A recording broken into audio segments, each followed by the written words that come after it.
Are you tired of losing dinking battles to your pickleball best friend Joe? Well, we have the solution for you. Let's get right into these tips. And be Joe. Quick, we're giving away this brand new Engage Pursuit paddle. Stay tuned where we share the details of how you can win.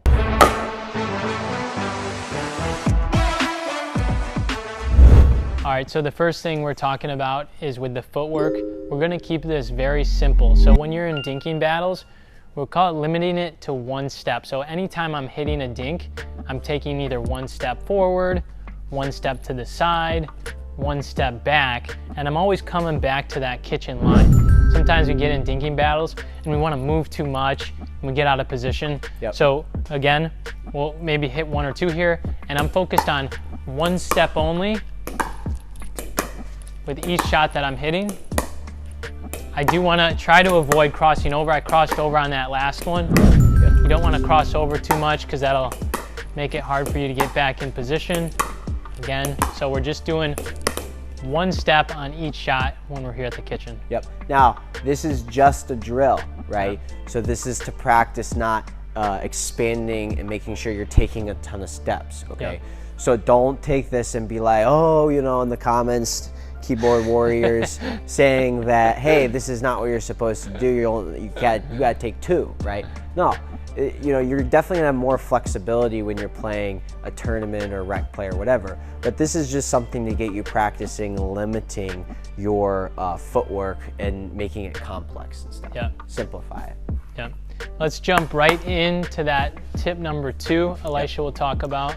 So this tip number 2 is we're gonna try to simplify the motion of our dink. So a lot of us, we like to move our paddles all around, and you even see Justin and I, we're kind of going low to high to give the ball a little bit of top spin so that it drops down. Now that's a little bit more of an advanced dink. What we want to do to simplify it is just create a 45-degree angle. Okay, so if we make this 90 degrees and we have 180 here, we're kind of in between with that 45-degree angle. And we're just gonna make a plane and we're just moving through it nice in that simple of motion. We're not coming all the way back.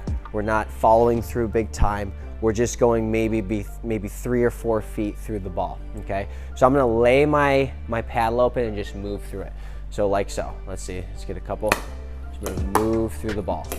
So as you can see, my dinks are not crazy aggressive. I'm just laying the paddle open and I'm just moving through the ball.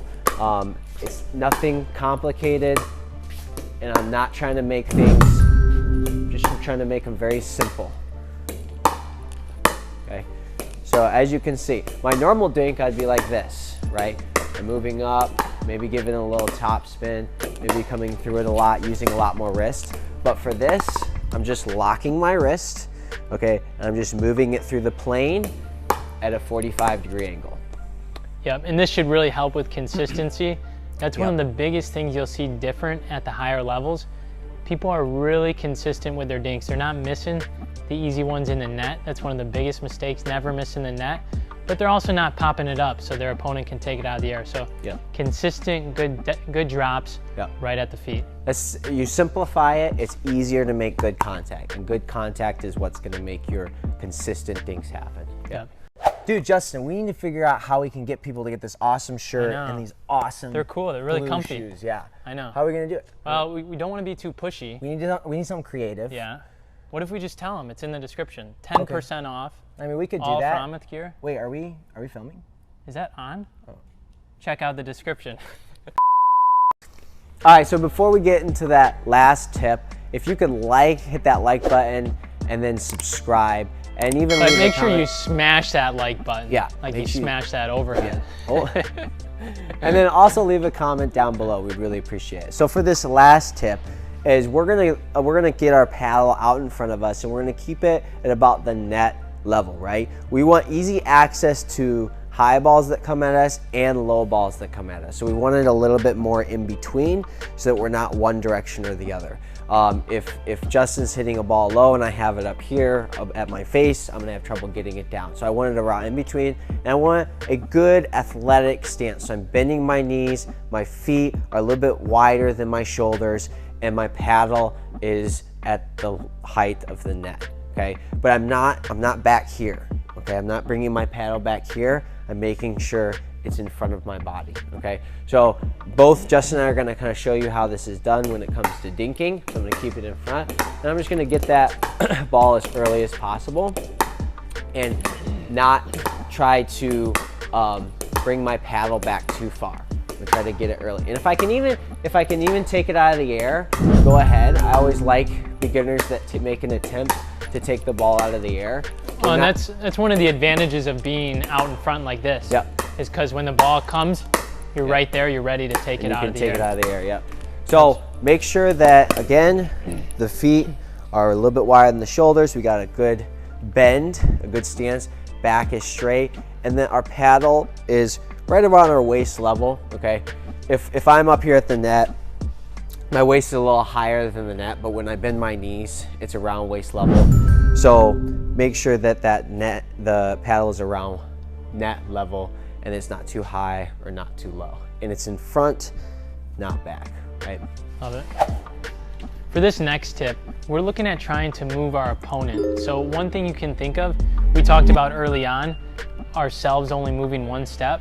Yep. Try to get your opponent to move more than one step. So if we're looking to be better at dinking than we are now, we not only need to just be consistent with our dinks, but we need to be intentional on how we're placing our dinks. Yep. So we're gonna hit some here, and I'm gonna Joe. focus. He's Joe, I'm trying to beat Joe, my best friend Joe. And so I'm gonna be moving him, I'm trying to get him to move more than one step on each shot. So here we go. I'm not gonna try to move a step. Aha. So I'm just moving him around. Yeah. That's a great dink. There we go.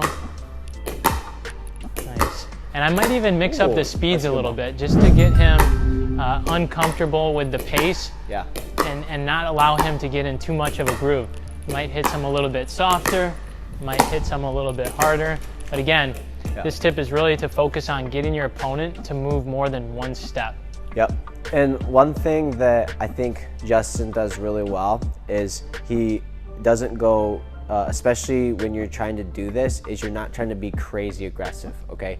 You're just trying to move the ball placement-wise, right? I always teach the progression, right? And this progression goes consistency first, get it in the court, and then you place it, and then you hit it there faster and harder, right? So until we can get it in, so this is a good tip, but until, if you find yourself trying this and you're hitting it, you know, wide and over there and it's just going out of control, then just work to hit it right back. Control to Justin. first. Control first, get it in, and then start to move them trying to take that step. And then once that happens, then you can be like more aggressive. You can maybe hit a little bit harder and lower over the net. But for now, let's get that margin for error and let's make it very consistent and get those placement so that we can have lots of repetition in a dink rally. Yep. We're excited to partner with Engage to give away this brand new Pursuit RX 6.0. To enter, make sure you like, subscribe, and comment what type of video you want to see next. The winner will be announced in exactly 4 weeks on November 1st on our Instagram.